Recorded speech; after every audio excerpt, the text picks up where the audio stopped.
You have a limited time to sell the butter because butter goes bad, right? You need a lot of capacity to store the butter because butter needs to be kept cold. So you gotta have all these things to get your illegal butter business in play. People are willing to buy backstreet butter. I don't know. Is it worth seeking out the illegal butter?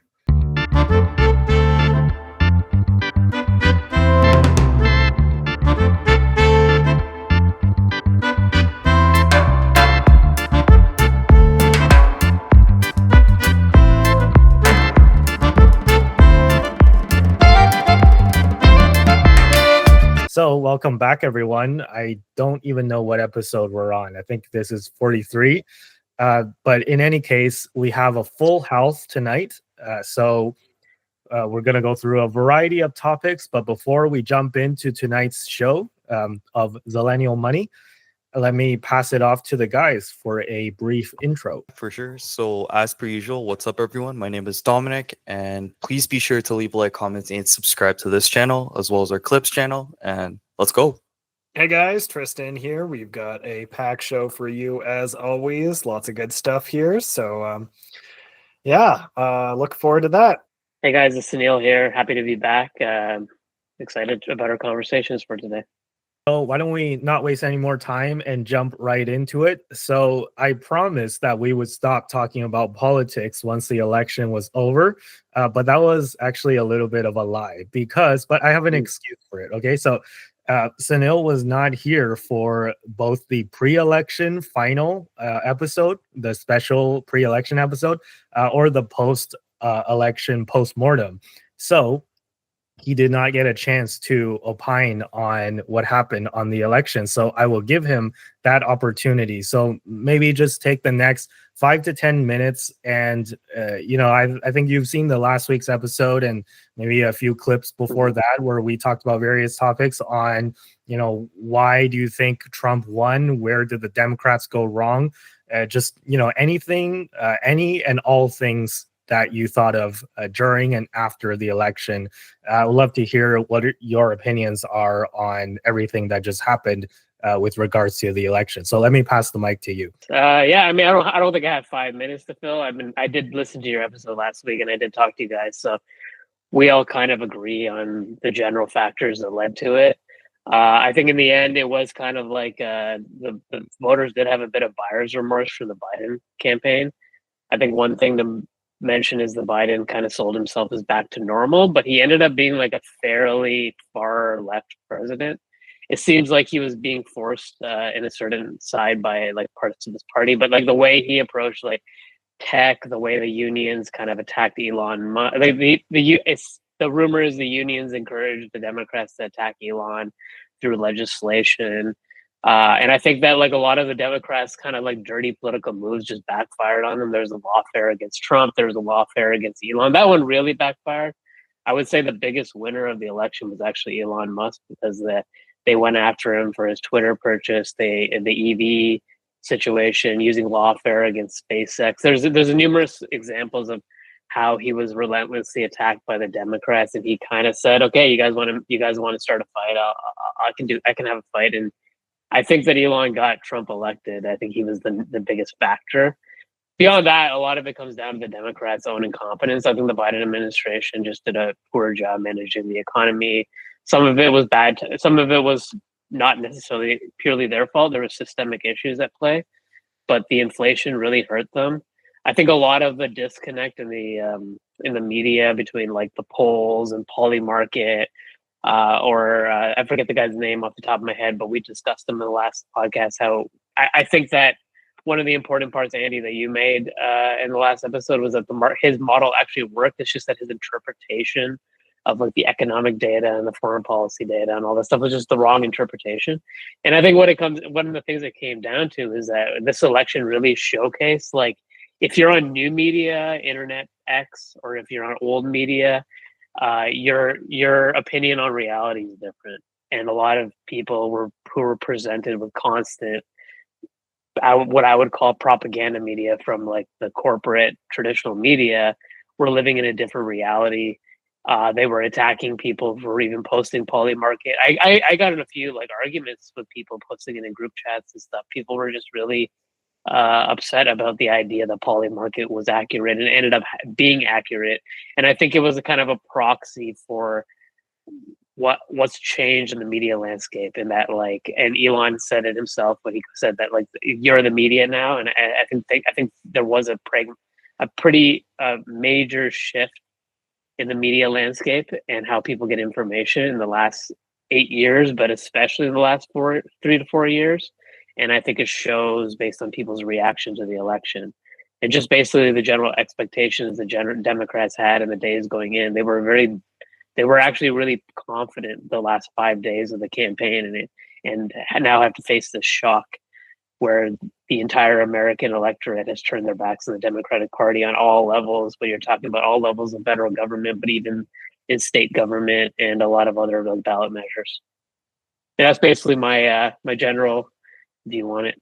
I'll just say, yeah, like I totally agree with Sunil. You said, you know, the Democrats, clearly they've made a lot of mistakes playing these like identity politics, and the fact that they thought that they were going to have a big comeback in the last 5 days of the election, I think that is a tell, right? Like that's a sign of how disconnected that they've become, that they think that all of their mistakes, all of their problems, if they just do a good job the last 5 days before the election, that they're going to somehow make it up, right? I've used this analogy before where I was like, you know, this is just like a final exam for a university student, right? Imagine you're in college and you've been slacking off and not paying attention, not going to class, and not studying the entire semester. And then you realize 5 days before the exam is like, oh crap, like if I don't pick it up, if I don't study, then I'm going to fail the exam. So then you try your hardest to learn the entire course in 5 days.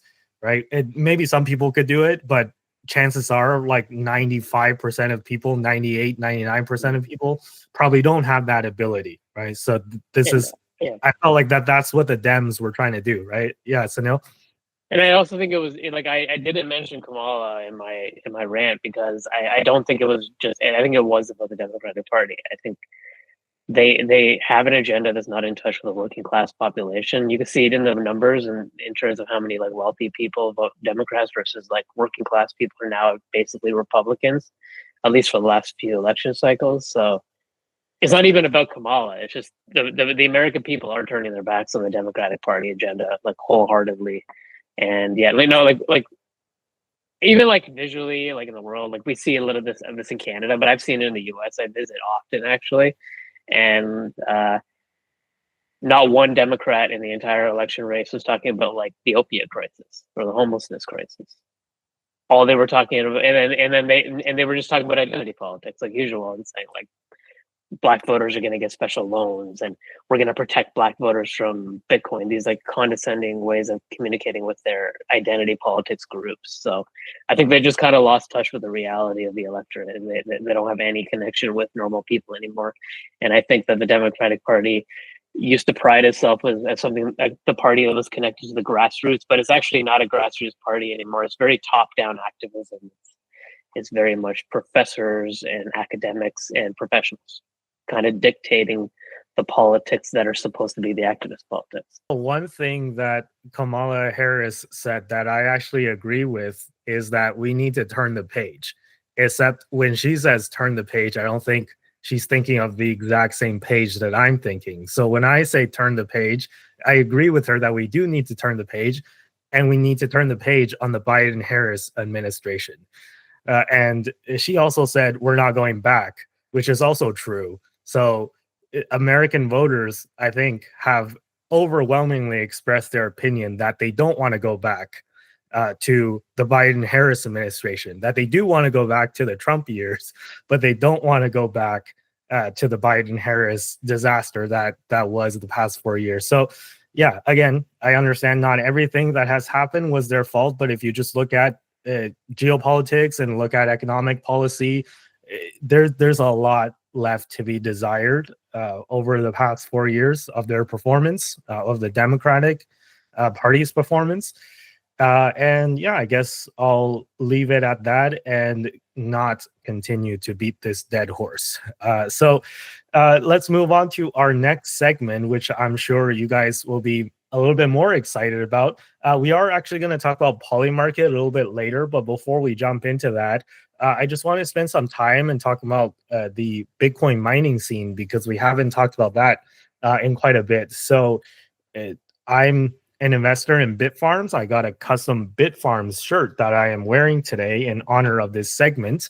Bitfarms just released their Q3 numbers, their earnings. And let me just go through some of the highlights, and then maybe we can talk about it. And by the way, there was also another interview that just came out with Ben Gagnon, the CEO of Bitfarms. So I took some notes, and then maybe we can quickly go through that. It's like an hour-long interview, and there's a lot of notes. So maybe I'll skim that part a little, but let's go through the Q3 Bitfarms earnings for a bit. Let's go through the October highlights, actually. So October, on November 1st, they posted the October highlights.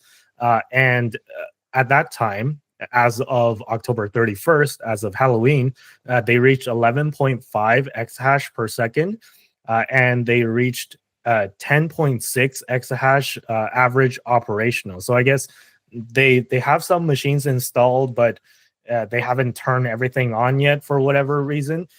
So I think that's maybe some people would say that that's a little bit of a concern, but it's relatively close, right? 11.5 versus 10. And I think that actually went up a bit if you look at their earnings report, which came out, I think, 2 weeks after this report. But anyways, Bitcoin average mined was 22.2 Bitcoin per exahash, which was up 5% month over month. But it has gone down a lot year over year. It's like, it's down 67% year over year. But remember, we have the halving, right? That's the main cause of that. Now they earned 236 Bitcoin in October, which is up 9% from the month before, which is nice. And their average Bitcoin earnings per day is 7.6. So that's pretty much the October update. Now for their earnings, you know how I mentioned earlier that it was at 10.6 average operational and 11.5 fully operational. Well, they actually upped that to 11.9 as of, I think this came out November 12th. So just a couple of days ago. They're pretty much getting to 12 now, although, people are saying that they're probably going to miss their 21 exahash goal by the end of the year, which is unfortunate, but maybe we'll talk about that later. But that's kind of where things stand. Their efficiency is really nice, though. So they got their efficiency to 21 watts per terahash, and it's the amount of watts per terahash, right? So you want that number to be low, like lower is better because they're using less energy per terahash. So I think they started the year at like 30 something, right? 35, I think it was. So the fact that they got it to 21 is a pretty big improvement from the start of the year, which is nice. So they also did increase their HODL. So they have just 1,100-ish BTC HODLing. And then they also have their synthetic HODL. So if you guys don't remember what that is, that's long-dated call options, which if they're buying call options, it costs less than buying the Bitcoin itself. So it frees up more capital. So this is something that Bitfarms has been doing for a while. And they have also increased their long-dated call option synthetic HODL strategy. So those are kind of the main highlights of their Q3 earnings report. Revenue 45 million. It's up 8%. I'm not like so much worried about the revenue because so much of it is dependent on the Bitcoin price itself, and it's kind of beyond their control to a large extent. I'm not gonna get too caught up on that, but it is up 8% quarter over quarter or 30% year over year if you care about that. Now let me quickly go through some of the notes for the Ben Gagnon interview. So Yeah, basically, he talked about the 2.7 cents per terahash per day achieved, which is down from 3 cents per terahash per day previously. So it's a little, and that's again has to do with the 21 watt per terahash efficiency improvement. And yes, it is down from 35 at the beginning of the year. So yeah, its lower number is better. And he talked about the energy costs in Argentina. So one of the interviewers, I think it was Anthony, that brought up the idea that they're increasing a lot of their operations in Paraguay, but not in Argentina. And I think Ben Gagnon's answer to that was that Argentina recently they raised their energy costs a little bit, and also he mentioned something about Malay being like sort of the Trump of South America, I guess you could say. He's like a little bit more libertarian, but less like predictable. So he's just kind of Ben Gagnon is a little bit hesitant about expanding Argentina while there's a lot of legislative changes. So that's why he's going big on Paraguay instead, which there was a electro dam that was just built. So he can plug directly into that, and that provides a lot of cheap renewable energy. So there's that. And then regarding the S21 Pros, so Ben was saying that how previously he relied a lot on the previous generation T21 machines, which are Bitcoin miners designed by this company called Bitmain, but they had a batch of about 2,700 they bought a total of 83,000. So it was only a small portion of it, but there was about 2,700 out of those 83,000 that they bought that were a bad batch that just didn't work and they overheated or something. And basically they were hashing at zero. So they had to, get it warranty and get them replaced. And, it just led to a delay, right? And I think this is part of the reason why they're going to probably miss their 21 exahash per second goal by the end of the year, is because they had to, replace a lot of these machines. So Ben decided it was time to get some S21 Pros, which are faster and more efficient. They're a newer generation machines to kind of, fill in the gap that the broken T21s left. So that was kind of a strategic decision that maybe he wasn't planning on making before, but now Bitfarms, they want to keep their options open. So they're diversifying their fleet into the S21 Pros. And regarding the Stronghold agreement, this was another thing that people really hammered on. It's like, why is he entering into a hosting agreement and placing Bitcoin mining machines at Stronghold's facility? And basically, Ben's answer to this was, look, like the portfolio has changed, right? So he's managing a portfolio of different sites, whereas before the Stronghold deal was announced, before that was a thing, that wasn't an option to deploy any miners at the Stronghold site. But the difference between, let's say, like the Stronghold site, which is in Pennsylvania, compared to some of the other sites in, let's say, Paraguay, is that Paraguay has like more of a steady stream of cheap energy at a fixed cost. So the idea is that you'd want to put your most high efficiency, high performance miners in the Paraguay site, whereas the Pennsylvania site, the Stronghold site, maybe there's more flexibility and there's more optimization they can do with powering down and powering up miners depending on the price change of electricity changing. So that's kind of where his mind is at, where you put the machines, maybe some older machines and some machines that are able to be more efficient at winding up and winding down very quickly. You would want to put those in the Stronghold sites in Pennsylvania, and then put the high efficiency miners that could just crank all day in Paraguay. So that's kind of the decision that he had to make.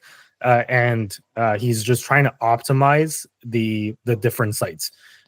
And yeah, that's why he decided to enter into that stronghold agreement. And again, I believe that he said that was going to contribute 4.4 exahash additional to Bitfarms once everything is up and running, and that should be up and running by Q1 of 2025 at the latest. Is the target. And lastly, regarding HPC, they did launch 2 HPC pilot projects, one in their Washington site and one in Pennsylvania. So HPC stands for high performance computing. It's the AI data center type of stuff, and people were kind of bashing on Bitfarms before because they didn't have any HPC plans or HPC plays. And we've seen companies that do have HPC plays like Iron and Hut 8. They've gone up a lot more than Bitfarms in percentage wise, relatively speaking. So Ben's saying that he's not opposed to it and he's willing to contribute a little bit of hash rate, a little bit of power, not hash rate, but a little bit of megawatt hours to kind of throw a pilot project and see where it goes. And the reason why he did 2, one on Washington State, not Washington DC, but Washington State is on the West Coast, right? So he's saying that these customers of HPC, they really care about where the data center is located. So maybe there's more demand on the West Coast, or maybe there's more demand on the East Coast. So he doesn't really know. So he launched one on the East Coast, or near the East Coast. It's in Pennsylvania, and then there's one in Washington, and see where it goes from there, right? But he's still, I'm getting the sense, right? I'm saying this. He didn't say this like explicitly, but I'm getting the sense that Ben Gagnon he's kind of still very hesitant on the HPC stuff because he says it's very capital intensive, right? It could be up to 30 to 40 times more capital required to spin up an operation compared to a Bitcoin mining operation, because there's just so much, more stuff involved, right? And these days, the GPU requirements and all that stuff needed for high performance computing is a lot more expensive than Bitcoin miners, right? So you got to keep that in mind. But basically, that was kind of the main points of the interview. Oh, actually, one last thing. He did mention, because Bitfarms is a Canadian company, right? And he didn't mention that that somebody, like one of the hosts, I think it was also Anthony, that asked him, why are you not expanding in Canada as well? Because he's asked about why are you not expanding in Argentina, and he said it was legislative changes and stuff. And his answer for Canada was actually very similar.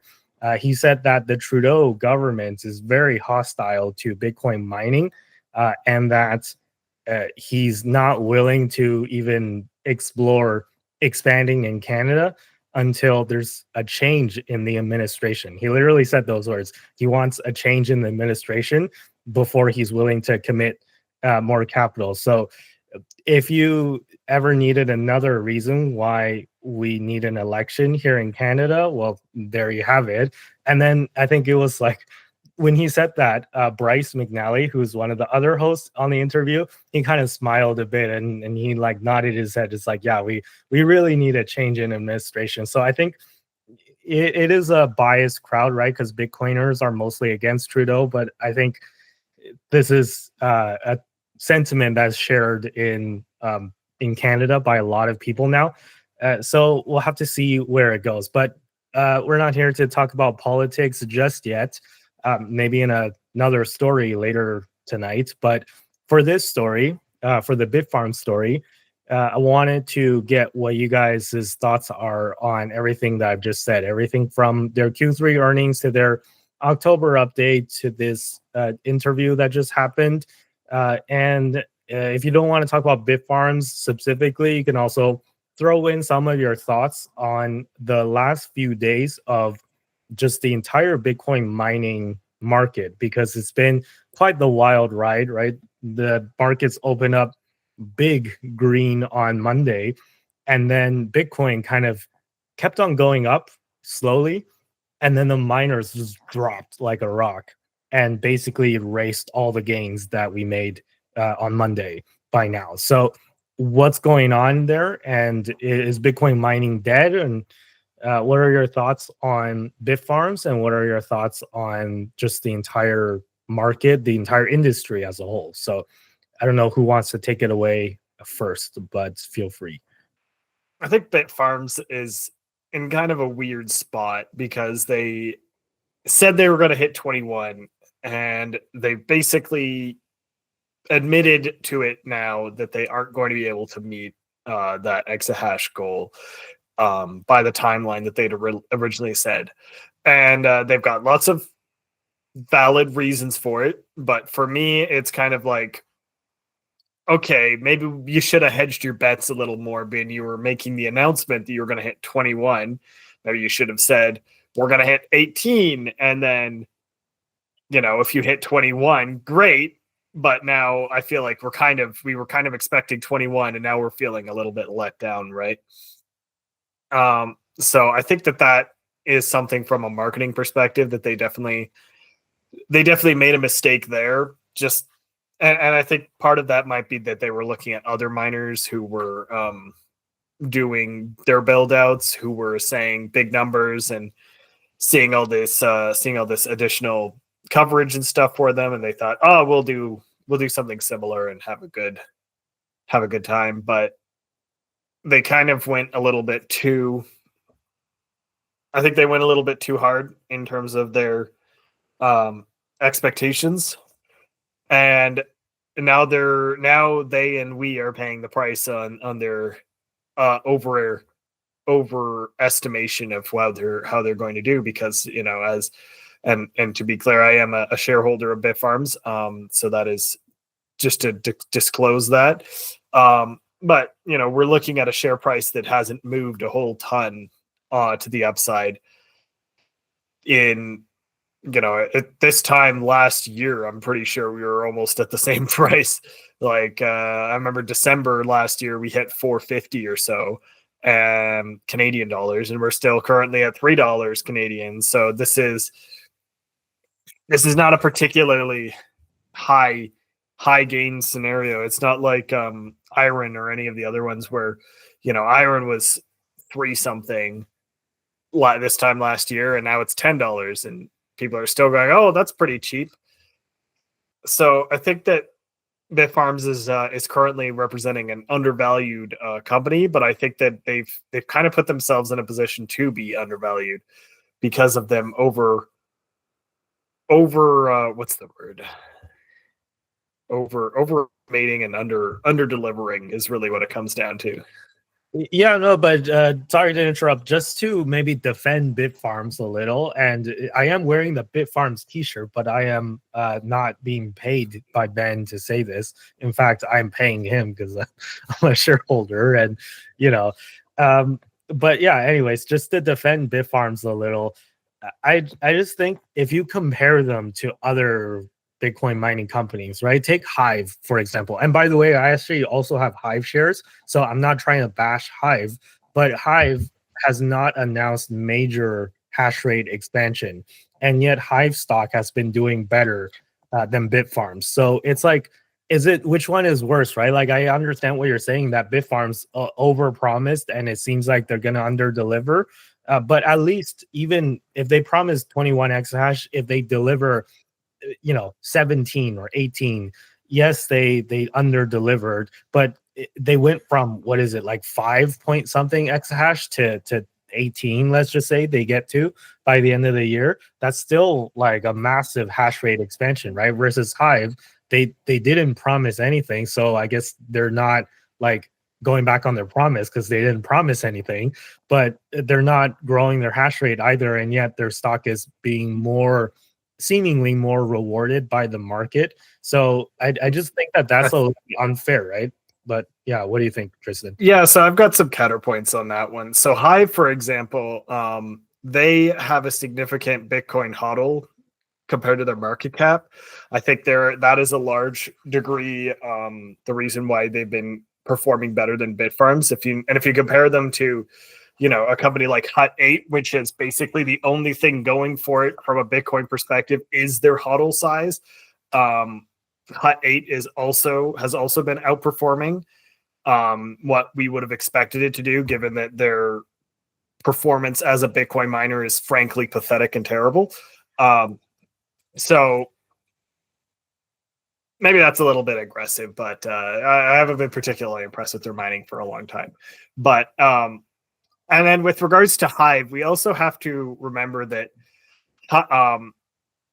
Hive has announced some additional growth, but it's in 2025 for my recollection.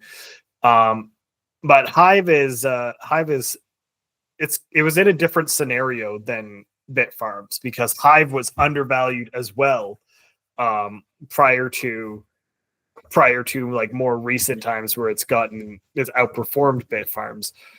But prior to that, Hive was also equally undervalued. So it's not, or even perhaps even more so undervalued. Like realistically, Hive was being valued at their HODL, and basically like I think it was a HODL and like 60% additional, and it's like Bitfarms was being valued at so like HODL, like Hive was at like 200 million for HODL size, and then like 300 million for their mining operations, and Bitfarms is being valued at 1.2 billion with a HODL of under 100 million and mining capacity that was not 4 times bigger than Hive, right? Because Hive still, even at current times, they have 6 exahash, which, you times that by 4, that's 24 exahash. Bitfarms isn't at 24. So I know it's not directly comparable, but I'm just saying that I think Bitfarms is definitely underperforming where it should be. And I think part of that is the sentiment.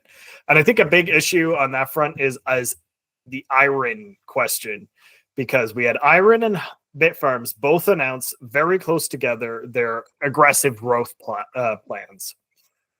Well, Bitfarms has come up with all these issues and not hit lots of targets. And, we're heading towards the end, and they're going, we're not going to be able to make it for a 6 to 30 exahash, whereas Iron, which was doing pretty much the same, except they were going to 30 exahash, is basically on track, to my knowledge, to hit that. They've already crossed the 2022 mark. So they've already put in basically as many machines as Bitfarms would have needed to put in. So it's really hard when you're sitting here and you're comparing Bitfarms and Iron, and you're going, why would I want to be in Bitfarms when they can't deliver, when I could be in Iron who can deliver? And I think that's a big contributing factor to them kind of being undervalued, because there's so many options that are out there that are more, that have been showing that they can deliver again and again and again. Well, Bitfarms has got all this FUD and such from the riot, the whole riot question mark. They also had a CEO change with a whole lawsuit for the former CEO. So they've had a lot of FUD just kicking around that other companies just haven't had. Like the worst Iron had was a short report roasting their HPC business, which represents like 1% of their annual revenue. So it's like picking on Amazon for their retail stores. It's like, who cares? Who cares if the retail stores kind of suck? Like no one's buying Amazon stocks for those like Amazon Fresh stores, right? So I think that they're in a bit of a spot where they're in an industry where there's a lot of other options, and they have not been able to make themselves particularly appealing compared to the other options as of currently. So that being said, am I considering, changing my position on them? Not really. I think that, well, they have been underperforming. My expectation is that when money starts flowing into these Bitcoin miners, it's going to flow pretty aggressively to all of them. I don't think that this is going to be a scenario where people remember the FUD. I think that it's really going to come down to the fact that people will be buying all these different miners, and there's just going to be so much capital heading into that space that Bitfarms will be brought up regardless of whether or not there is fears of riot or anything else, or their underperformance on that front. And in fact, there may be more money going into Bitfarms at that point, because people will at some point figure out that they are undervalued. And if I've got to invest in 5 identical companies, and one of them is cheaper than the other ones for the same sort of stuff, why wouldn't I invest in the cheaper one? It's like you go to the grocery store and you're looking at sponges. If they're all pretty much the same, maybe you just buy the cheaper one at that point, right? Even if the cheaper sponge is maybe a little bit worse at the time. I don't know if this is the best analogy, but I mean, it works, right? It makes sense. And I'm just picturing like dry SpongeBob, like the dry SpongeBob meme is like waiting for Bitfarms, right? That's the image that you conjured up in my head. But no, I totally agree with what you said, Tristan. I think that I agree that Bitfarms is underperforming, but they're not underperforming to the point where I'm actually like very concerned about them or anything like that. And as you said, I think that a lot of what's happened to Bitfarms is just like pure bad luck, right? Like, I'm not trying to make excuses for them. I literally think it's just bad luck, right? So, for example, they got a bad batch of the T21 miners, right? And I don't know if anyone else is heavily reliant on that series, but I've heard that series of miners from Bitmain, it tends to overheat, and that's just like an issue that nobody foresaw until they made tens of thousands of them and shipped them out to everyone, right? So it just so happens that Bitfarms is more reliant on that string of miners than everyone else, and then they also got a bad batch. So that's one. And then like nobody asked Riot to come in to try and buy the company for like pennies on the dollar, right? So that's kind of another thing that just happened. And I don't know exactly what happened with the CEO dispute, but in any case, that's been resolved, right? So the lawsuit that the old CEO launched against Bitfarms, that has been settled already. I don't know how much they paid him, but they just reported their earnings report. I don't see any like major issues on their balance sheet or anything. So, it's not like Bitfarms is going to go bankrupt or anything. The numbers, they look fine, and it could be better, obviously, right?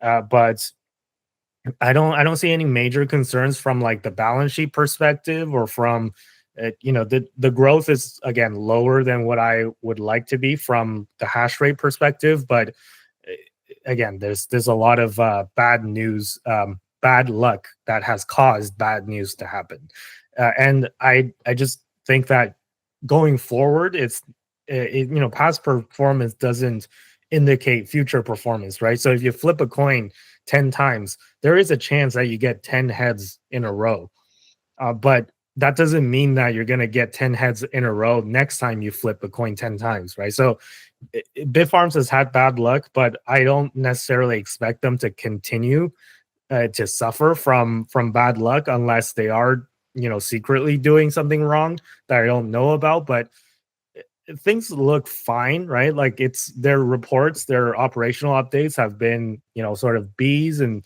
B minuses. Maybe if you were super tough on them, you can give them a C plus on a few of them.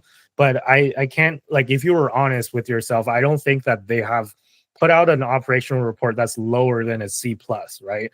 Like C plus would be a very harsh grade for the past few operational updates that they put out. And, I rated them B's and B minuses. If they just haven't had any A's, right? That's the unfortunate part. So I'm not too concerned yet. Maybe like let's wait a few months, I would say. I haven't sold any shares of my Bitfarms, by the way.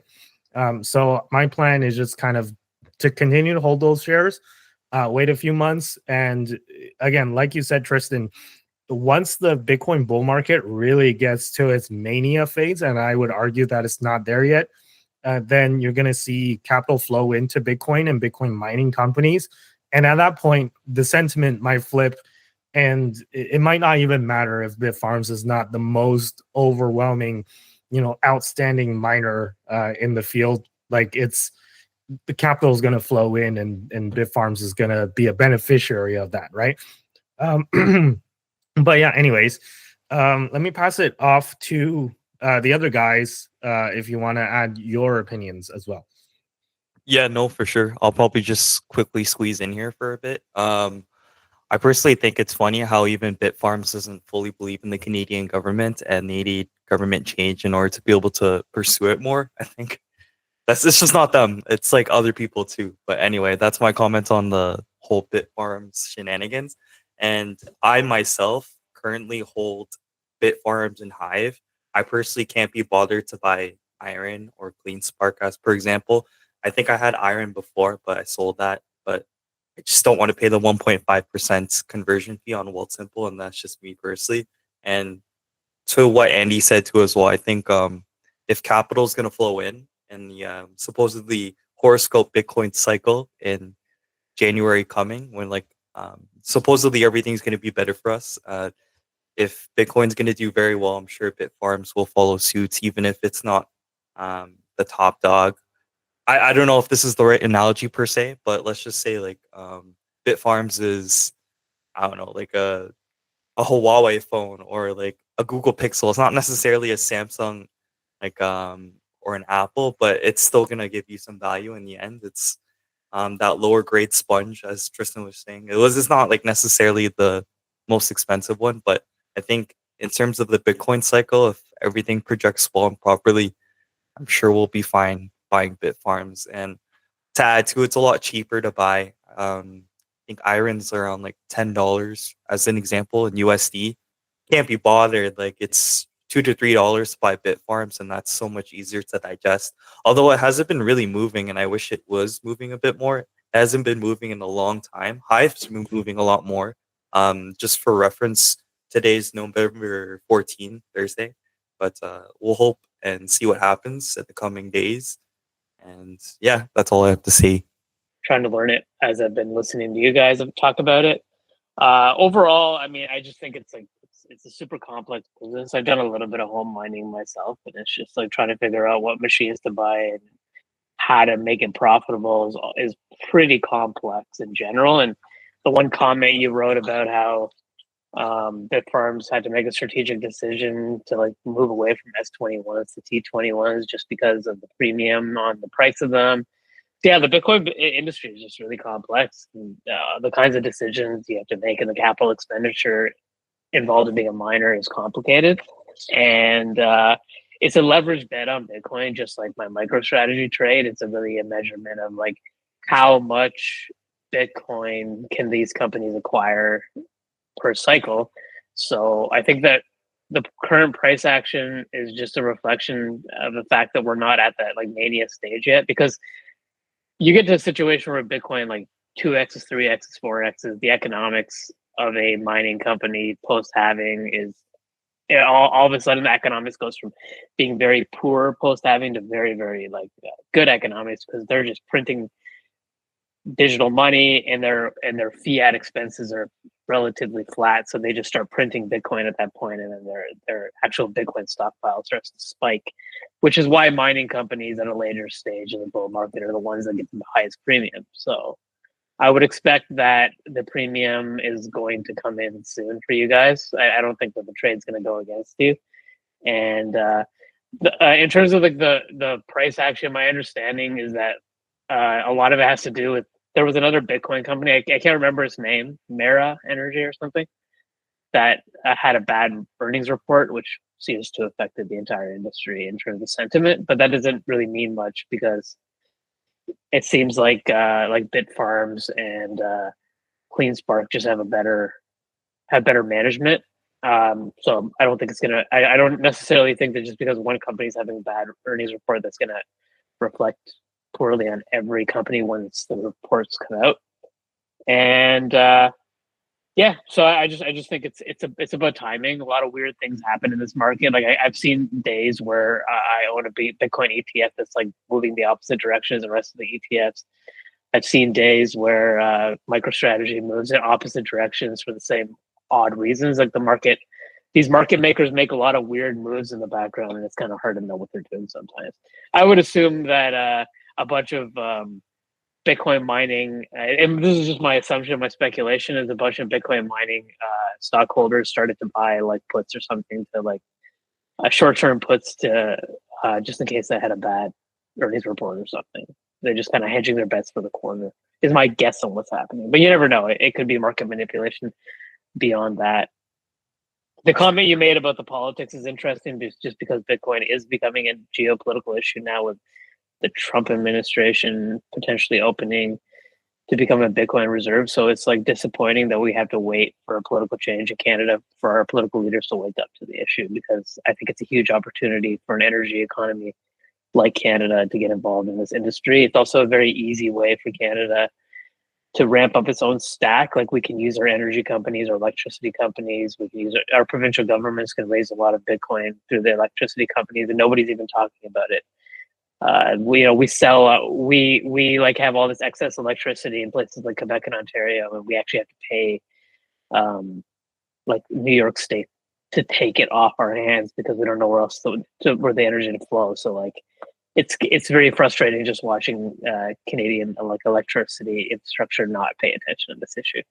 Before the show, you mentioned you wanted to talk a little bit more about the MicroStrategy trade, because that's one that you're more familiar with, right? So Yeah, I'm going to give the mic back to you so that you can talk about the MicroStrategy trade and maybe educate us mining heads about that trade. Okay, sounds good. Yeah, this isn't like really. I don't have a preference. Like MicroStrategy is just a trade that kind of fell on my lap. I was always following the company because of Michael Saylor, and the reason I got into it was that I kind of didn't like the options charts for the Canadian Bitcoin ETFs, which did allow you to make some leverage trades. So I started to sell like vertical put spreads on MicroStrategy this year because I just like the option spread better and the options chart. And in the end, it was just like in the volatility that MicroStrategy offers is something that like traders like because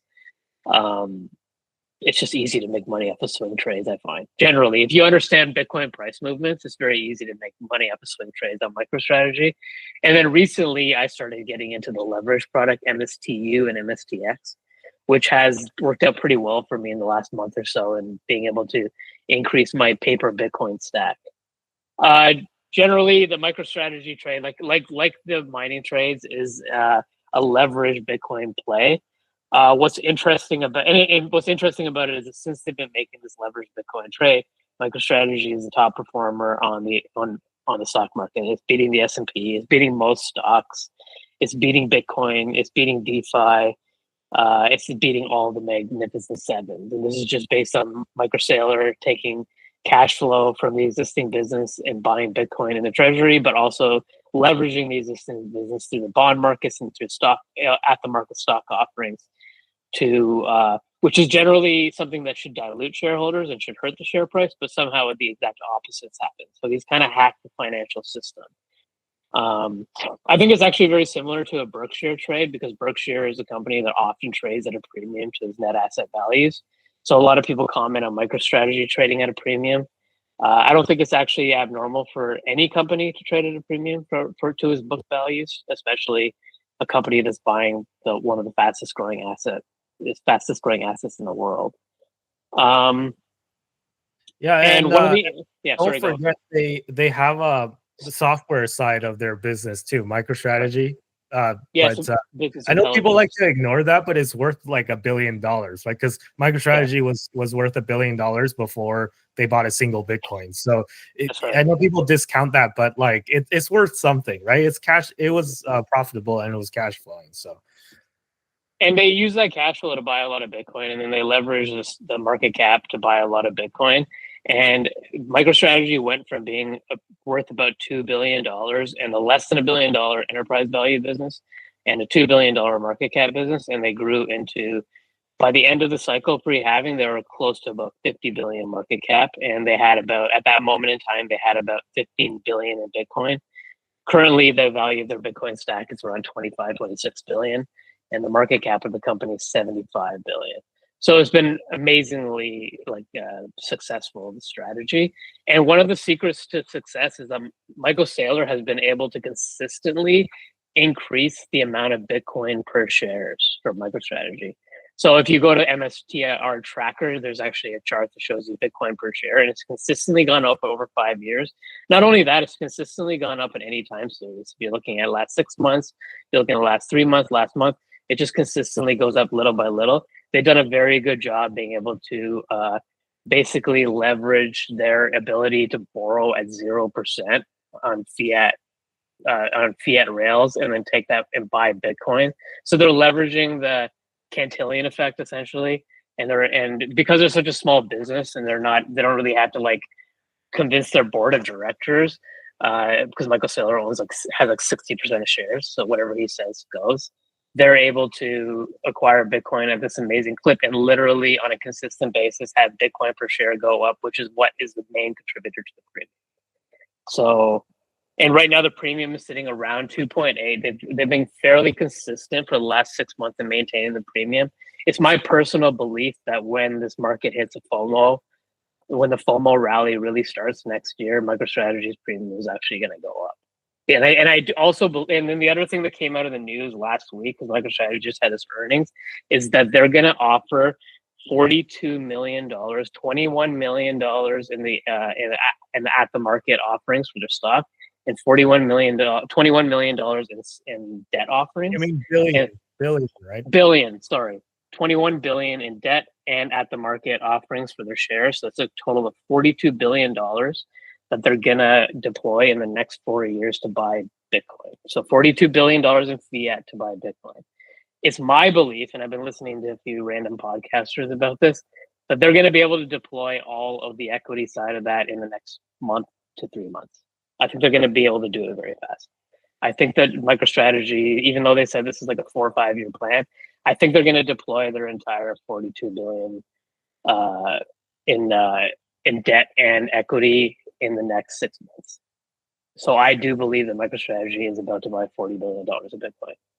I think by the end of the year, they're going to be finished the equity side of it. That's insane. Yeah, no, I could definitely see that. Like, if you just look at Michael Saylor's history, it's just as soon as he gets fiat, it's just all into Bitcoin, no matter what the price is, whatever the price is at the current time, right? So, yeah, he buys all-time highs all the time. He doesn't care what the price is. Yeah, it's crazy. I just feel really bad for the CEO of MicroStrategy, like not Michael Saylor because he's the chairman now, but the new guy. Right? Yeah, and the new guy has to sit there for every earnings call and talk about business intelligence software, right? Which nobody cares about. Nobody cares about it, and it's still growing at double digits, which is interesting. Yeah, but I don't think any of the current shareholders of MicroStrategy cares about the business intelligence software. I think most of them don't even know that they do software. So it's just kind of funny how he's kind of forced to talk about the software on every earnings call. It's kind of necessary, but everybody's on there worried about their Bitcoin stack, and everybody wants to know if they've increased Bitcoin per share, which they've consistently done, which is amazing. So the other thing that's coming out soon is that MicroStrategy might be added to the S&P 500 very shortly, because the FASB rules are going to allow them to record some of the price appreciation in their Bitcoin stack as profits. And they're going to apparently the number that I keep hearing is $11 billion. So that's going to have a major impact on the earnings per share, like a massive increase in earnings per share, and that massive increase in earnings per share is going to make the algorithmic traders, it's going to break the algorithmic traders. This is going to be crazy, because I've seen this happen when I was a shareholder of Tesla stock. I still am a shareholder of Tesla stock. I started buying the stock in 2015, and around 2018 and 2019, when me and a lot of bulls online realized that their earnings per share was about to increase at a rapid pace, to the point where Tesla's first quarter of profit, they recorded a PE ratio of 8,000, but the forward PE ratio was sitting at 4,000. So we knew that every quarter they were going to half their PE ratio. So they went from 8,000 to 4,000, then they went to 1,000, then they went to 500, and then they went to 250, and then they went to 100. Wall Street didn't expect that. Wall Street just said 8,000 PE ratio. That didn't make any sense. But we knew their EPS was growing at such an incredible clip that it was going to make their stock price 10 times. So if MicroStrategy is able to like abruptly go from being a company that makes like $35 million in profits in a quarter to $11 billion, the earnings per share growth is going to be so like astronomical that we should probably see the stock premium shoot up through the roof in the next 12 months. So what I've been doing is I on sell-offs, I've been selling my Bitcoin ETF for MSTU. This week, my MSTU pile went from like being around 35% of my paper Bitcoin holdings to 75%, which was pretty crazy. So I sold that down to around 25% of my portfolio, and I bought back Bitcoin ETF, and I bought a lot of MicroStrategy stock.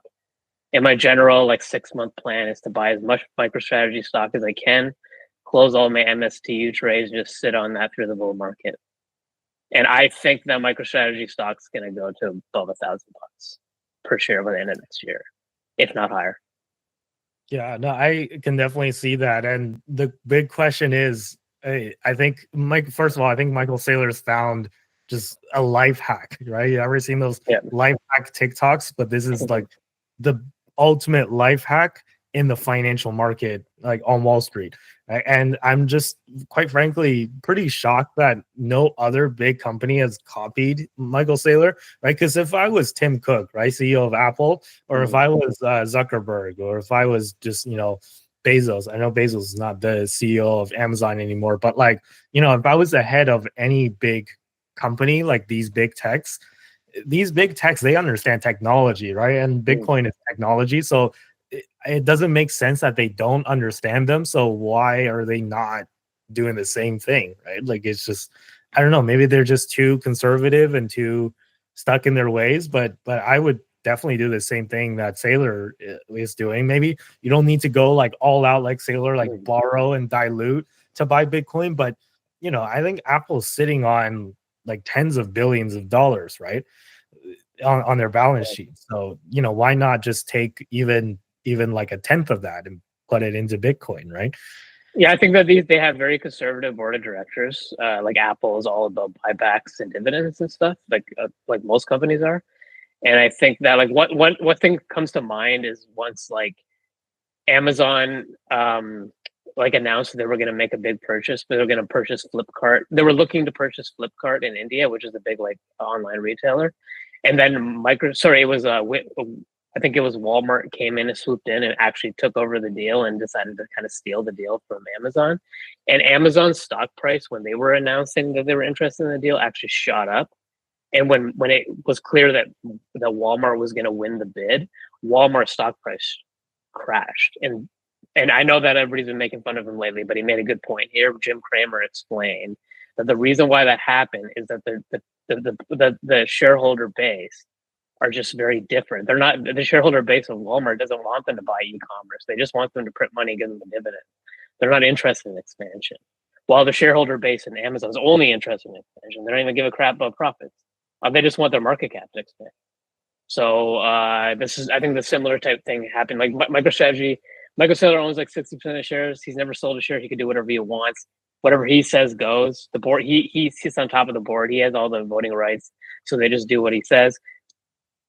I think your buzz might have died. I think we understood your main points anyways, but let me take this opportunity and pass it off to maybe some of the other guys, and then maybe you guys can opine your opinion on the MicroStrategy trade and whether you're bullish on it, or what do you think of, are you in MSTR or MSTU, which is the 2x leveraged ETF on MSTR? Have you dabbled with any of those plays, and what are your thoughts on the MicroStrategy trade in general? Yeah, I could swing through this first. So I think for me, the biggest introduction to like Michael Saylor was Graham Stephan's podcast. I think that podcast alone was like about 2+ hours or something. And it really opened my eyes in terms of his perspective on Bitcoin and as to why he's super bullish on Bitcoin. And in reflection to that, I could see after Sunil having his little spiel about MicroStrategy and all the leverage plays, it being a possible play like in my future. I currently don't hold any MicroStrategy at this time, but after the amount of confidence Sunil had and his mindset behind it, and then just like referring back to like that podcast I was watching with Graham Stephan and Michael Saylor, it kind of makes me think maybe I should take another look and then maybe get a position inside of it, considering he literally, Sunil literally just went from 25% to 75%, was there something? That's substantially wild, and I have some reevaluating to do. So, and I'll just say that if you are going to play the leverage MSTR products, like the leverage works for you when things are going up, it really hurts you when things are going bad. So set a ratio that is, and this is not, none of this is financial advice. We should probably say that. Nothing we said here is financial advice. But if, set your leverage, set your ratio for the leverage product. This is something you're comfortable moving up and down 50% a day. Well, I'm probably the most safest one here, so I'm totally for that. But yeah, I'll do some studying basically. And the last thing I'll say, sorry to cut you off, Don, but I just last thing to say is that if you want to play this safe, just buy MicroStrategy shares and hold them, and you'll be happy. I guarantee you. To be honest, I was gonna like lean more towards that because I felt like the other two guys probably do that too. Like, to be frank, but yeah, no, I should research. Like, I have to leave it to myself to at least like take a look, right? So, but thanks for the info and like, yeah, to add like his podcast and interviews are great with Michael Saylor and like all of them. So, take a look at those if you can. So, Tristan, go ahead. Yeah, are there, before you go, Tristan, are there call options on MSTU? Like, what if I borrow money from my line of credit and then toss it onto call options for MST? How many layers of leverage would that be? Right, because MSTR is a leverage play on Bitcoin, and MSTU is leveraged on top of that, and then call options are leveraged on top of that. And if I borrow money to throw into those call options, there's another layer of leverage. Yeah. Okay, so that sounds fun. There are options on MSTU and MSTX. I haven't played those options. I've just looked at them. It's not high volume, so I'm not exactly sure how that would play out. It could really hurt you in some market movements. But the reason I switched to MSTU and MSTX is that these first of all, MicroStrategy has made it easy to play leverage on Bitcoin because Michael Saylor is doing all the work for me now. Now I don't have to think about it. It's like I trust Michael Saylor's leverage abilities way more than I trust mine. I know you're not supposed to really trust in the Bitcoin world, but for short-term trades, I kind of trust that he's going to use leverage way better than I can ever use leverage. And he has the corporate leverage that I don't have. So that's the one reason why I started using MSTX is like let's stop setting on my own leverage, which I've like lost some money on, and let's just do it this way. And it's been very successful for me. And then the other thing is that if you want to go like degen leverage, you could just trade the MSTU product, and that's like enough degen to get you the kind of like growth in your paper Bitcoin pile that like all that crazy stuff people do, like naked shorting and stuff like that. You could just do it this way. And so far, I just haven't seen the need to get into options on the MSTU and MSTX because they're good enough. They move so crazy that you don't really need to. But I know people that have done it. I've just kind of heard people on the internet do it. It's pretty intense. Yeah, no, it's definitely extra spicy. Sorry, Tristan, I cut you off, but finally it is your turn to opine on all of this. Mm-hmm. Yep. So I've looked into MicroStrategy. I think it really comes down to for MicroStrategy is that it tends to follow Bitcoin's price itself better than the miners do, which means that there are opportunities where the miners are cheaper compared to MicroStrategy and vice versa. So I've looked into doing some MicroStrategy, but the problem is that it tends to be relatively capital intensive in the sense of like their share price is significantly higher than the miners, so it's a lot easier to the miners with smaller amounts of money or pivot stuff without having to use significant amounts of money. And then one of my things with MicroStrategy was like, I owned some options on them, and it was just a lot of capital in one contract there compared to a contract for a Bitcoin miner. If I wanted to sell out a part of an option position, well, with MicroStrategy it was all or none. I basically had to sell just because of the sheer price, higher stock price. So I think that, like, from my perspective, MicroStrategy is not really something that I'm going to be prioritizing for the next couple months.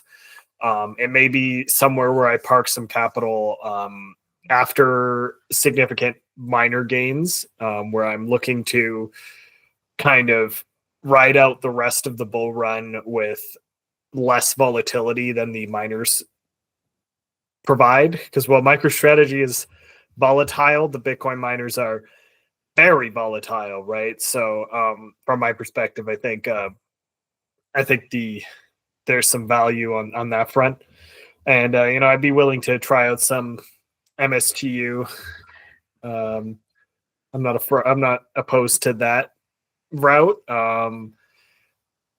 Unfortunately, Wealthsimple doesn't appear to have options for MSTU, so you can't go full degen on our discount Robinhood over here. But we you can go options on MicroStrategy if you really want to. So either way, I think I don't think this is a strategy that will be a bad strategy. I think it's like a good one to have a fair amount of upside, managing your risk. Whereas I think the miners are very much more of like a lopsided bet. MicroStrategy is like, it's less lopsided, right? Whereas with the miners, it's like, you're expecting like a 20, maybe not a 20x, but like you're expecting like a significant multiple, like a 2 or 3x of whatever Bitcoin does. Whereas MicroStrategy, you're kind of expecting like, like a 2x max kind of thing, I would say, right? And like with the Bitcoin miners, once they start getting forward looking, you're looking at even more multiples potentially. So it's theoretically, one would expect that the miners perform better, but it's really, and historically, that's what it did. The previous cycle was that the miners outperformed MicroStrategy by a significant margin. But we're gonna have to actually see how it plays out in this cycle, because this cycle and last cycle, they're not going to be the same. There's going to be significant differences between them. We have a different leadership in the White House. We have different regulations. We have significantly more adoption. We have Bitcoin ETFs. Like we're in a very different setup for this bull run. And coincidentally, I was just looking at my tracking for the normalized Bitcoin price cycles, and compared to 2016 and 2020, starting on November 1st. Of each of those years, and based on that, the 2024 bull run is already outperforming either the 2020 or the 2016. 2016 by a significant margin, and 2020 by a fair margin. So we may be looking at an even more successful Bitcoin bull run this year, or this cycle. So who knows? Hopefully that sticks through, and we continue with significant gains on that front. But we'll have to see how it actually plays out now that there's significantly more adoption, yet it is also significantly more expensive for companies to go hard into the Bitcoin space and actually move the needle, right? But at the end of the day, I think we're set up. I think we're basically in a perfect storm for a very successful Bitcoin bull run this cycle. Yeah, when you mentioned the multiples earlier, you meant multiples on top of Bitcoin, right? Not multiples on top of the current stock price itself. So Yes. yeah, So so that's like there's a big difference there, right? Because I think like when you said 2x, it's not just like it's not just MicroStrategy is going to 2x from where the price is now. It's like it's going to 2x Bitcoin's performance, which Bitcoin itself is gonna like 2 to 3x, right? So we're talking multiple, like you got to multiply that together too. So if Bitcoin goes up 3x and then MicroStrategy is another 2x on top of that, again, I think 2x is probably being conservative. I think it could go up more than that. Then that's a 6x, and then let's just say miners are even more on top of that. Like miners are a 3x on top of Bitcoin, and then Bitcoin does a 3x, and that's 9, right? So yeah, I think that's more so what you were hinting at, right? Like a butt ton of money and like a shit ton of money. yeah, it's like the Bitcoin goes up 300% in say a time period. The miners I would expect to do like 900% kind of thing, and then MicroStrategy I expect to do around 600%. So it's kind of like you're multiplying on top of the Bitcoin price, and I know these are very large gains. This is not unheard of for Bitcoin. I'm not saying that this is definitely going to happen, but Bitcoin has proven that it is capable of these large price movements. And I think that just the fact that we have such a perfect storm going into this bull run, and I mean, maybe I'll talk about the perfect storm just to lay it out for the viewers. We have a newly elected Trump government who is going to be, at the very least, even if he doesn't get Bitcoin, he is not going to be acting against it in the same way that the perceptions the Democrats were doing, and were not just the perception; they were actively slowing stuff down. So there's that factor, and then. So we have a government body that is more pro Bitcoin, and on that front, we also reduce the likelihood of a Bitcoin miner regulation issue coming into play, just because we have a government that is less pro regulation coming in, and then we're cutting rates, so liquidity is about to increase. So that's great, more money. Everything is. There potentially the Trump administration is going to be whirling up the money printers, which will only help Bitcoin as well. And then we have Bitcoin ETFs, so it's easier than ever to buy Bitcoin without buying Bitcoin. So pension funds, everyone and their dog can get into Bitcoin now, where they couldn't have gotten into Bitcoin before, right? So that's also like a significant boost to the Bitcoin space, right? So there's those items, and then what else? I had the Bitcoin strategic reserve potential nation state it, stuff like that, right? El Salvador's leading the way, but people are rumoring that Argentina might be next, stuff like that, right? Yeah. So there's also the potential for a strategic reserve coming in, and that will have a significant amount of potential value on the Bitcoin prices if the government starts.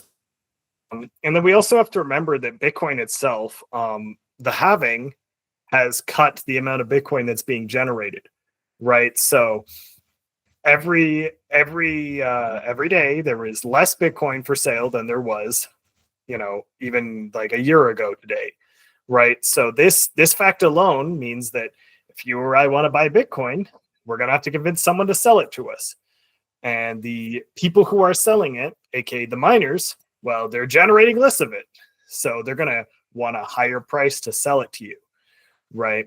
And then there's also the fact that there are a lot of people holding it. It's kind of like, you know, if you're trying to buy real estate, if there are lots of people who don't want to sell their real estate and you want to buy real estate, you're going to have to offer more money.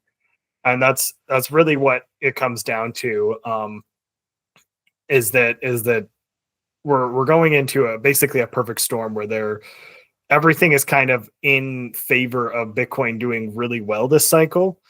How well is really going to be the question mark, because, you know, we never know if really well is going to be like it hitting 200,000, or is it really well like it hitting 1 million, right? Like, are these possible? Maybe. Are these a pipe dream? Also maybe, but it really depends on how this cycle plays out. And if we look at previous cycles, like in terms of percentage gains, 1 million would not have been off the table in terms of, like, you know, if we just ramp up the percentage gains from previous cycles. That being said, obviously 1 million necessitates a tremendous amount more money than going from like 10,000 to 16,000 in terms of that. But I mean, all we have to do is look at Nvidia's rocket to the moon to understand that there is a significant amount of liquidity just kicking around that is more than willing to be funneled into something that, you know, may or may not be able to justify its price completely. And, you know, I would be, and to put that in perspective, I think in my prediction, Mark, if we hit 1 million, Bitcoin will be overvalued for sure. But I think that, like, that this cycle, that is. But I think that, like, is it possible? Because I think that, like, Nvidia, for example, I think is overvalued, right? But people are still willing to pay for it. So again, you know, things can exist in a space where they are overvalued or undervalued without there being a problem in the system. And just to round it out, so I guess that proves that a fan of the efficient market hypothesis, because markets are not efficient and therefore you can find deals. That's it. You can definitely find deals, right? Like, the efficient market hypothesis gets disproven pretty much every day. If you just literally open your favorite stock trading chart app and you just look at the stock market for more than 5 minutes, like, you'll find that things are not perfectly efficient, right? And yeah, I totally agree with what you said about this being a perfect storm, kind of the perfect setup for Bitcoin. I did not really become a Bitcoiner back last cycle until like around this time in 2020, right? So November, December of 2020 was when I've heard of Bitcoin before that, but that was like kind of my aha moment where I got into it real hard. And in my memory, it's like the bull market cycle happened really fast, right? It happened too fast for me, where I didn't really, like, you know, pay attention to where the peaks are and where it got overhyped by the end of 2021 until it was too late and started going down, right? So I think this time I'm going into it with the foresight of, like, having experienced the bear market of 2022 and you know, the recovery year of 2023, and then the big recovery year of the halving year this year. So to me, it feels like it's like the setup, right? Because last time I felt like everything happened really fast, but in retrospect, there was a big setup for the last cycle as well. And I think that I'm, like, experiencing it firsthand for the first time, the perfect storm and the perfect setup. So yeah, I'm really liking the way that things are panning out, and I think that 2025 is going to be a great year for Bitcoin. We do have to move on to our next story for the sake of time. So if you guys are ready, let's move on to the next story, which is Polymarket. So I know we've talked about Polymarket ad nauseum on this show, but there has been an update on the saga of Polymarket, because their CEO just had his house raided by the FBI and his phone seized. So a lot of people are kind of, analyzing this because the FBI didn't give like a specific reason, right? Because they're most likely people are saying that they're investigating a potential for election interference because, as we know, Polymarket kind of predicted a Trump win a long time before the polls did. And even when the polls kind of was like being really wishy-washy and saying it was 50-50, Polymarket was saying no, it was like 65, almost 70% Trump is going to win the election. So in retrospect, after the election, we have the benefit of hindsight, and it seems like Polymarket was way more correct than the polls. So there's multiple theories as to why this was the case and why the FBI is investigating it. Because if you look at it from maybe the FBI side, and again, I don't know anything for sure, I'm just speculating, but if you approach it from the FBI side, they're like, okay, well, first of all, Polymarket is banned for US users. So US clients are not supposed to use it. US residents are not supposed to use it. And it's like, you have that story of the French trader who bet, I think it was like $40 million or something on Trump winning. And there's like things you can argue that what if people were trying to dump money into Polymarket to make it seem like Trump was going to win, to like pump up his odds and get his base excited. I mean, there's a lot of things that people are tossing around, but the FBI has actually acted on these things, and it appears that they at least find some credence to these rumors, enough that they're willing to seize the guy's phone and raid the guy's house and take his phone. The CEO of Polymarket, that is, I think his name is something Copland. But yeah, anyway, so people on the other side, though, the guys who are on Polymarket's side are saying, hey, like, this is political retribution, right? Because we know the Dems and the FBI, they have a special connection, and then the FBI was the one that raided Trump's Mar-a-Lago house, and that was like a very controversial thing for them to have done, to investigate a separate case where they're saying that Trump took some classified documents or whatever. So it's not like the FBI has not done things that are clearly politically motivated before. So people are saying that this is politically motivated. Again, like, maybe we'll discuss this a little bit later when I pass the mic back to you guys. But let me just share with you what Brian Armstrong, the CEO of Coinbase, said. And Brian Armstrong is usually kind of a soft-spoken professional guy, but he went pretty much all out on Twitter.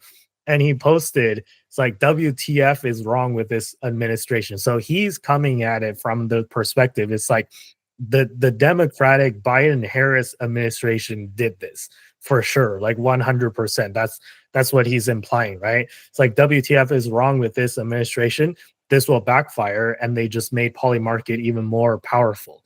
And this was in response to, again, like the news that the FBI raided the guy's house, the CEO of Polymarket's house, and took his phone. And yeah, that's news number one. And I promised we would stop talking about politics, but there's been a lot of politics news, so we'll just quickly go through a little bit of some other news. So another piece of politics news is Trump visiting the White House to meet with Biden. And I don't know about you guys, but Biden looks the happiest he's ever looked in his life meeting Trump. So the rumor is that Biden has disputes with the Democratic Party and with Kamala Harris for, pushing him out of the race when he didn't want to leave. And because Trump won, it's like a big FU to the Democratic Party because, it's like, hey, you pushed me out, look what happened, right? So yeah, we're living in this timeline where Biden and Trump seem like they're best friends, which is not a timeline that I pictured that I would be in, but it appears that is the case. And like, look at Joe Biden's wife, Jill Biden. She looks really happy too in this photo. So I don't know, maybe you guys can opine on that. as well. And lastly, Trump has appointed Vivek Ramaswamy and Elon Musk to establish a new department called the Department of Government Efficiency, aka DOGE. So DOGE is now an official government organization, which is tasked to eliminate government waste, and they're probably going to fire a bunch of government employees, right? So there's that, and Elizabeth Warren is not too happy about that. So she, upon hearing the news that this DOGE thing is going to be a thing, she says, the Office of Government Efficiency is off to a great start with split leadership, 2 people doing the work of 1 person. Yeah, this seems really efficient. And Elon Musk hit back saying, unlike you, neither of us are being paid. So it is very efficient indeed. DOGE will do great things for the American people. Let history be the judge. So yeah, fighting words from both of them. So we'll have to see how it turns out. But yeah, one of the questions that I would ask you guys is, what do you guys think of this DOGE government department? Do you think it's going to work? How do you feel about Vivek and Elon leading it? So that's one of the questions. And the other question is that, do you want to respond on the Polymarket thing? Do you think it's political retribution of Polymarket predicting that Trump is going to win and the Dems are upset about that? Or do you think that people are just reading too much into conspiracy theories and this is not a thing? What do you think of Brian Armstrong's response to that? Because he seems to think that it's political retribution. And yeah, I don't know if you want to comment on the Biden being like super happy to see Trump kind of thing, but I just thought I'd throw that in there because it's kind of a meme. But yeah, anyways, who wants to take it away? I'll go through the list. I mean, the Polymarket thing is just interesting. Like, it doesn't smell right. It's just like this administration and the Democrats using lawfare is something they like can't shut off. And I'm just basing it on Brian Armstrong's commentary, but like, they can't shut off the lawfare. They like, I'm assuming that during the election, the Biden administration like had their DOJ look into Polymarket, and now the DOJ is probably just like looking deeper into it because they can. Like, once they got permission to look into Elon Musk's affairs, they started using the regulatory state to attack him, and he started getting lawsuits. They sued SpaceX for not hiring illegal immigrants, even though SpaceX isn't allowed to hire anybody but U.S. citizens because it's like basically a weapons contractor. And so, I mean, I just think that this is like the. I mean, a lot of people like to use the word deep state, but it's like, yeah, it's like the professional managerial state, like out of control.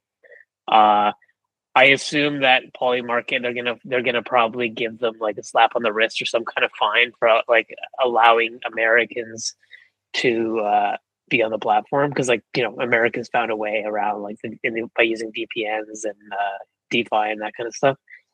And I don't really believe this theory that the Trump administration was like betting on the Polymarket. So the Trump campaign was betting on the Polymarket to try to sway the election. Like, I just don't think that would work really well. I mean, we saw that allegedly in the polling, where the polls were obviously trying to like push people towards the Democrats, and it blew up in their faces. So if this is politically motivated, it's like one of those things like usual, it's just going to blow up in the Democrats' faces again. It's a little upsetting because it seems like the Democrats are willing to use their like friends within the permanent government state to continue doing its bidding for them during the Trump administration. So we'll see how the Trump administration handles the Justice Department going forward. And yeah, I mean, so we'll see what happens. There's a lot of unknowns in this Polymarket story. At first, I was kind of like not going to say anything too one-sided on it, but then with Brian Armstrong's comments, him putting himself out there and saying like it's politically motivated like usual, it's just disappointing to me to see that the Democrats just can't learn any lessons. They haven't learned anything, and they're continuing not to learn anything. And on the Doge department, I think it's interesting. We'll see what happens. I don't have any major predictions. The only thing I will say is that if Elon Musk and Vivek Ramaswamy have a major impact in on major cuts to government expenditure, that's likely going to be pretty good for the US dollar, which means it's going to put a lot of pressure on the Canadian federal government to do something similar. Like if you're actually able to get a 75% headcount reduction, that is going to be real. That's going to be reflected in bond markets, and that's going to hurt the Canadian dollar relative to the US dollar. And I also believe that some of these announcements are probably already hurting the sentiment of the Canadian dollar, because we're seeing it go down since Trump was elected.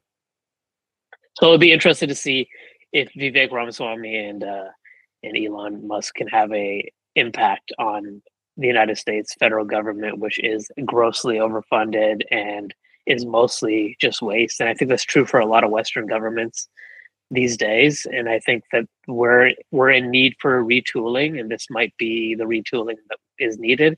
It's going to be hard to break through these public sector unions and all the other stuff that gets in the way of anybody basically attacking the administrative state, but we'll see what happens. And Biden happy. It's generally Biden just produces the best memes. I remember when Trump was first elected, there was a lot of Biden memes going around, making fun of, like, having memes of him like whispering in Obama's ear. So I just think it's funny that even in this loss, he still has the best memes. And I think he's clearly happy about the result based on the fact that he was kind of like kicked off the ballot. I don't think he was going to win because the guy couldn't get through a debate. I mean, he was. We all saw what happened in July, so I don't think that he was going to win anyways. But I can see why him and Joe Biden are happy, because they felt like it was a bit of a coup. So it's kind of fun to see. That's my comments on those things. I think I covered everything. Yeah, no, for sure. I mean, I agree with what you said, and I don't have too much to add on this myself. I just, in terms of the Doge thing, I'll just say I'm pretty optimistic. But as you said, there's a lot of trouble and there's a lot of barriers that could potentially get in the way. So we'll have to see how it goes. But if you look at, I'll just say this, right? If you look at Elon Musk's record, like, the man just doesn't lose, right? So I have a hard time believing that he'll fail at this if he's so committed. And he's been saying that he wants to do this for a long time now. And Vivek Ramaswamy, I didn't know that this person existed until, when he was running for the Republican nominee. And that was the first time I've heard of him. And so far I have pretty positive impressions of him. I think he's a really smart guy, and he's really focused on this government efficiency thing just as much as Elon, right? He's been talking about it for a long time, reducing government waste, reducing government spending and all of this stuff. So I'm pretty optimistic on this. In terms of and one last thing, like the fact that Elizabeth Warren is so hostile towards this idea, I think that means that Elon and Vivek, they're going on the right path, because it's like that old video game adage, right? If you're playing a video game and you're encountering enemies, then that means you're going the correct direction. Right? So the worst thing is, like, you're playing a video game, you don't meet any enemies and you don't know what your objective is, and you're just going nowhere and you're wasting your time. So I think that the fact that they're pushing on this, and then Elizabeth Warren is starting to panic, then I think that is a really good sign that they're onto something. Yeah, I think it's the right signal, considering that she's had so many like public losses with Bitcoin and her fight with Elon and all this other stuff. So it's the right signal. And I'll add one more thing. I think it's also interesting that both Vivek and Elon have both been in CEO positions where they've had to deal directly with regulators. The FDA in the case for Vivek, because he was a pharmaceutical guy, and then Elon is interesting because of SpaceX and Tesla are very highly regulated industries. So these guys have a lot of experience dealing with regulators. They know how much waste there is, and they know how much BS regulators bring to the table. It's mostly just adding costs for companies and innovators. So they're coming at this from a really interesting perspective, because it's not like they're foreign to how government works. They work with government. So it's going to be interesting to see how that perspective plays out. I guess maybe one more thing that I was going to add on the Polymarket thing. Yeah, I think it's clear that this is somewhat politically motivated, right? Like, I don't know what they're investigating, and the FBI was not being very clear on why exactly that they like, seized the guy's phone and all this stuff, right? I just think that they're kind of just lashing out because they're upset that the Dems lost, and like, the Dems and the people that are running the FBI, they're closely related to the Biden Harris administration. So yeah, I think they're just lashing out for the sake of lashing out. I don't really see this like, lawfare really going anywhere. It's just making them look bad. So it's very sad that this is happening, but what are you gonna do, right? So It's my one last point, just based on what you just said. I think that they're looking for their next Steele dossier. Like they're looking for their next scandal because they want to like have a scandal ready in January for Trump. But I think they're just grasping at straws at this point. It's not going to be successful this time because the American public are fed up with the Democrats' message. yeah, no, for sure. Tristan, Dom, either of you want to add anything to this story? Yeah, no, I'll quickly add. So I'll go from like the bottom up. So I'll talk about like Elon and things like this. I'm not too familiar with the other guy, and so I'm probably not going to comment on behalf of that. And as for Elon, I think kind of what Andy said, he has like an amazing track record. So I'm sure he's going to do a fantastic job helping out in this matter. So I don't see that being an entire issue. It's just funny how he's kind of getting a little bit of backlash, but I guess that's to be expected. No one's ever perfect, and then people always have something to say. So I think that's just an example of that. But nonetheless, he's probably going to do fine, and he has a lot of experience. The comments about Joe Biden, I think, yeah, that smile is like from like ear to ear. It's pretty funny. I'm sure he probably did actually just get kicked out by like the current administration, and he's really upset about that. And he's kind of glad that Trump came in. I'm sure he voted for him, and so did Jill too. I think we all know that, but yeah, moving on. And last but not least, I think the Polymarket thing's a bit crazy, like just kind of raiding the whole, like, I think it was his house or something, and then just going in, taking his phone and everything.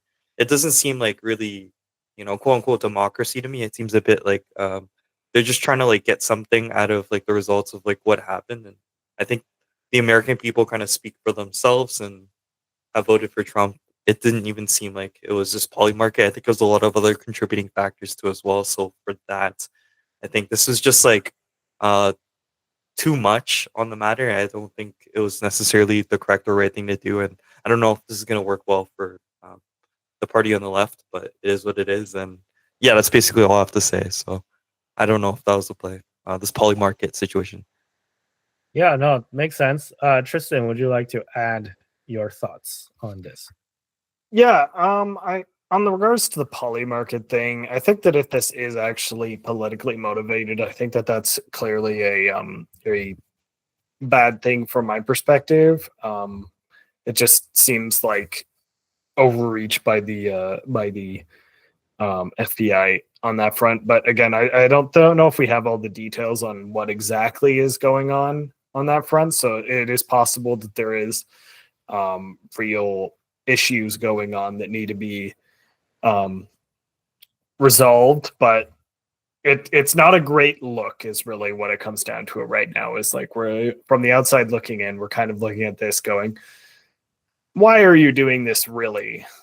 Is it really what they're kind of saying, that it's or I guess they haven't really given much of a reason at all. Is it really like a reasonable investigation, or is this retribution? It's so who's to say what it's actually going on at this time, but if it is political retribution, that's not ideal. That's clearly a problem. And then with regards to our buddy Joe looking super happy, I think that the assessment that he was not happy about being pushed out is probably pretty accurate. So I wouldn't be that surprised if this is a legitimate reaction of Joe Biden being like, well, they kicked me out, this is what they deserve, kind of thing. I'm happy, so I think that's kind of along the same vein on that front with the photo up. And then moving on to the Doge of it all. You guys are all very optimistic on what is going to happen with this. I think it's, until proven otherwise, I think that the odds that this is a nothing burger are pretty high, or just another additional layer of government. Because, you know, I know you guys are saying like Elon's great, he's going to do this and make it all better. You can't do everything, right? and then you know, I'm not super familiar with Vivek, so I'm not sure what role contributions he'd be participating in per se on that front. But I think that this is something we're very much going to have to wait and see and determine how it's actually going to do based on what we perceive. I don't think I am nearly as optimistic on their ability to actually get much of anything done in general, and that pretty much just comes down to the fact that whether Elon is good or bad, reducing government bureaucracy is hard. It's not easy, especially when you only have 4 years to do it. So the likelihood that this just turns into something else where we're spending money to try and make everything more efficient, but not succeeding, and then Elon leaves and this just becomes another government organization that we're funding that effectively does a bunch of nothing. I do see that as a potential future that I'm like, well, yeah, congratulations, you got to do government efficiency. And what does it do? A fat load of F all. You guys should go follow the official Doge X page, which now has a gray check mark. So in case you guys don't know what the gray check mark means, it is a check mark that's only given to official government accounts, or, you know, elected politicians and people like that, you know, official government people, or organizations. So it has a gray check mark. So yeah, you guys should go follow it. It's got like nothing on it right now, I don't think, or it's got like very few posts, but I assume that that's going to be where Elon's going to give his updates. I don't know if he's going to do it weekly or monthly or whatever, but it'll be interesting to see. Yeah, I am very optimistic, admittedly, more optimistic than Tristan. I think that it will be a great thing, but we'll have to see, right? All right, so for the sake of time, we need to move on to our final story of tonight, which is Canadian economy. The Canadian economy is still in dire straits, unfortunately, and we have kind of a funny story. Well, maybe not funny, but like, you know, a little bit of an out there story. But before I get into that part, first of all, I just wanted to present you guys with this graphic that food bank visits in Toronto have hit another all-time high. So I think I shared a graphic that was similar to this on a previous episode, like a long time ago, maybe like half a year ago, or, you know, 6-8 months ago. I forget how long ago it was, but at that time it was already all-time high or near all-time high, but this is like getting to ridiculous levels, right? So if you look at the COVID-19 pandemic in 2020, the food bank visits were under 1 million, and then now I think we're approaching almost 4 million visits per year, and in 2024 it's not even finished, right? So we don't even have the full year data. So I'm not sure if it's going to be over 4 million by the end of 2024, but yeah, it's not looking good, right? And food insecurity is gonna it's not gonna become a problem. It's already a big problem in Canada. And the story that I wanted to share with you guys that underscores this issue is this article that I found. If you guys scroll to the bottom of the docket, it's this article that I found on CTV News, and I say I found it, but it was literally one of the front page news items that thieves in Canada are stealing butter and not just like a few sticks here and there, but they're stealing like a ton of it. So if you look at this article, there was a theft in BC, which somebody stole $1,400 worth of butter from a grocery store. And there were similar cases that happened recently, like this year, in Guelph. There's a case in Brantford, and then those were about $1,200 worth of butter. So yeah, like this is like a large scale operation, right? Like, and butter is, I guess it's becoming an expensive item, and I'm assuming that that's why people are stealing it. But in my mind, it's like one of the cheaper, it should be one of the cheaper items in the store, right? So the fact that somebody like took $1,200 or $1,400 worth of it means that they like had pretty much a whole shopping cart, and then, like they like loaded it up with butter and just walked out. I don't know how they did it, or if they just like it was more of a robbery, or maybe they like stole it from the back where they like accessed the loading bay. I don't know how they did it, but butter thefts are apparently a really big problem these days in Canada, and they're ending up on Facebook Marketplace. So I didn't like, this was my own independent investigation, right? I didn't like do anything special. I literally just logged into my Facebook account, went on Facebook Marketplace and searched butter. Like that's it. and like look at how many results I got of people selling these like stolen illegal black market butter, right? I assume that these are like the ones that they stole from the store, right? Because like honestly, if you didn't steal it, why are you selling the butter on Facebook Marketplace, right? So there's like a 99% chance that all of these are stolen, right, from a grocery store. And if you look at the prices, they're not even that cheap. Right? I know I'm like this sounds ridiculous. I'm complaining about like prices on the black market, but like just look at the prices, right? So it's like this person is selling, you know, a steak for $4, and there's another $4.50, right? I guess they couldn't put the decimal place. It's actually not $4, but $4.50 for this selection one, which is I think one of the Fresco or brands, I think, right? And then the name brand ones, right? Gay Leia is the biggest like name brand one that goes for $5.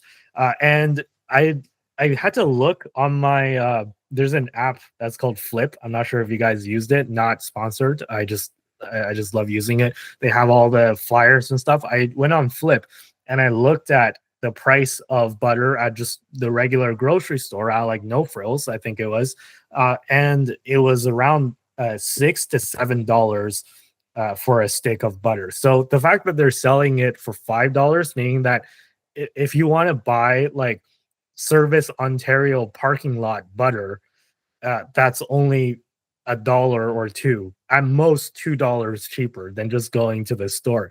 So the fact that they're charging this price means that there's got to be somebody that's willing to pay that price, right? Or else, if because they're trying to unload the product, it's a perishable product, so I assume they wouldn't charge so high that nobody's buying it, and then they're just stuck with butter that they can't use that's going to go bad, right? So the fact that they're charging $5 means that somebody's actually willing to pay that money to get the butter, which means that if you get this black market butter, you're only saving like $2 at most.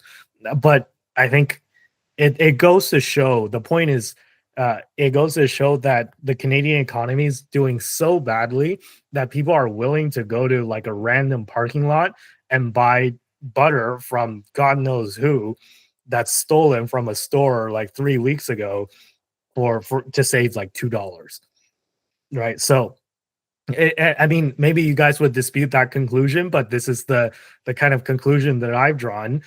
So let me now pass the question back to you guys. What do you guys think of this whole butter situation? And what do you guys think about the Canadian economy in general? Like, are we really in a bad spot, or what is happening? Right? I don't know. So take it away. You can bleep this out for you if you want, but the Canadian economy is shit. But I think I think the first thing that comes to my mind initially when talking about this whole butter situation in general is that toilet paper situation we had during the pandemic, and then how everyone was kind of storing it and stuffing it. But this is slightly different context, but it's kind of the same idea. I think to have it to the point where people are actually stealing butter and then going to your local parking lot and selling it for like $2 cheaper. I don't know what type of world we're living in right now in Canada here, but I think it's gone a little haywire. And I think the first thing most people would say are like, we got to do something about this for sure. And then hopefully this whole entire situation could be rectified so people don't have to do this. And we can live in an economy and in a government system that's more better for us and more beneficial for the people. But I think as of right now, that's not necessarily the case. And people are like, are going to food banks at record time highs. And then that's not the greatest thing in the world to hear, but it is what it is at the moment. Like, I'm sure the four of us are holding fine, like in terms of like finances, but there's other people out there who aren't. And I just, I have my sympathy and like heart out for them. And then hopefully things can change in the future. So I'll say that about everything. I gotta say, I do find it a little strange that people are actually like back alley buying butter of all things. Like I understand that presumably the butter is, cheap enough that people are like, I can now afford butter versus before I couldn't afford butter. But I'm also like, if I have to drive to get the butter, am I saving any money? Because I feel like, once I add in some driving or take that time that I spend driving, maybe I could be working, and an extra $15 might be enough to buy me that 15 minutes of work might buy me a butter. So it just seems a little strange on that front because, like, again, it's not so much cheaper. It's not like $2. If it was $2 butter, I could be like, yeah, okay, I can kind of see it. But it's like 50 cents cheaper than a sale butter, So at that point, it's like, okay, is the 50 cents like, I don't know, is it worth seeking out the illegal butter? And like, I mean, maybe if they had other stuff too, it might be more worthwhile, other expensive stuff that was stolen and therefore now cheaper. But it just seems a little it seems like something that I wouldn't have thought would be an efficient business model. From like the people's perspective who are stealing the butter, you have a limited time to sell the butter because butter goes bad, right? You need a lot of capacity to store the butter because butter needs to be kept cold. So you gotta have all these things to get your illegal butter business in play, and then you have to sell them all before they all go bad. It just seems kind of crazy is really what it comes down to. And I mean, maybe from their perspective, like, they sell it's all stolen butter. So I mean, at the end of the day, it's 100% profit theoretically, besides the electrical costs and the gas. But it's just, it's quite the state we're in Canada, where there's a legitimate market for the butter offload their ill-gotten buttery goods, and it's just, I don't really know what to say. All things considered, it just seems a little bit insane to me. There's so many quotes of what you just said that could be used for the intro that I'm probably gonna grab a line or two from there and put it in the intro. But yeah, I mean, okay, so let me opine on this situation, right? So I'm not a dairy farmer, so I don't know, but I've read articles and I've seen videos of Canadian dairy farmers pouring out their milk, like just dumping their milk onto the ground and just throwing it out, basically because of, I don't know, I was told that it was certain regulatory issues or certain restrictions that prevents them from selling their milk, and it's like cheaper for them just to dump it because they have too much and there's no way to store it. Yeah, supply management, right? There's like supply management issues in Canada, so I think that maybe that's kind of contributing to a lot of the higher grocery costs and food issues that we've seen in Canada. And yeah, I'll just echo what Ben, Gagnon, McNally Money, all these like Canadians that we talked about earlier when we talked about the Bitcoin mining section of this show. I'll just echo what they were saying, right? We need a change in administration, right? And I don't want to be that guy that always just blames everything on Trudeau, right? Like, I know it seems like I'm that guy, right? It's like if I walk outside and it's raining, it's like, oh, F Trudeau. Like, I'm not trying to be that guy, right? But it's just when you're the leader of a country and people are just stealing butter and selling it for like $1 cheaper than what it is at the store, and people are willing to buy Backstreet butter. That sounds like a band, like instead of Backstreet Boys, it's Backstreet Butter. Like, people are willing to buy Backstreet butter to save $1 from some guy that they don't know. Then you failed as the leader of a country, and you should resign. Like, that's all I'll say. That we need a change in administration. And I'll pass it to Sunil if you want to impart your comments on this story.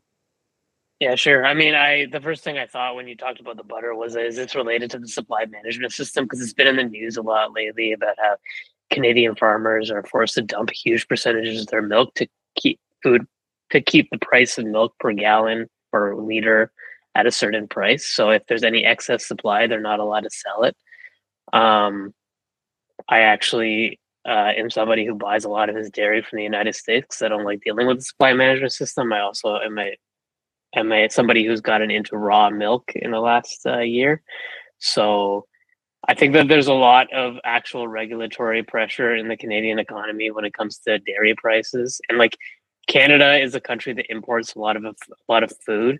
So when we have like a weak dollar, it makes sense when our like fruit prices and the prices of like tropical fruits and all the import stuff goes up. But what doesn't really make sense in Canada is that like all of our domestic food is also really expensive, because a lot of it has to do with long-standing government policy. It's not related to one government.